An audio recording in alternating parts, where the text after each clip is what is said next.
Kung sinasabing si Parao ng Egypt, si Alexander the Great ng Greece, mga Roman emperors ng Italy, Napoleon Bonaparte ng France at si Adolf Hitler ng Germany.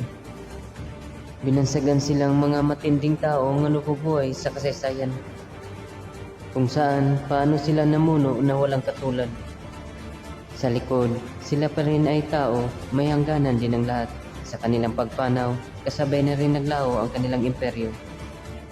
Jesus Christ ang pinakamatindi sa lahat, kung saan pinadala siya sa lupa ng Ama sa itaas para iligtas ang mga tao sa pagkakasala.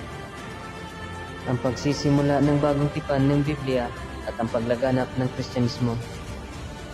Sa Islam, tinawag siyang Isa. Sa 5 pinakamatinding propeta na binanggit sa Quran, isa si Jesus Christ sa pinakamatindi. Ganun na lang ang pagpapahalaga ng 2 higanteng reliyon na iniwan na magandang aral ni Jesus Christ. Namatay na lahat ang kumalaban sa simbahan, pero ang imperyo ng Panginoon nanatili pa rin at wala itong katapusan.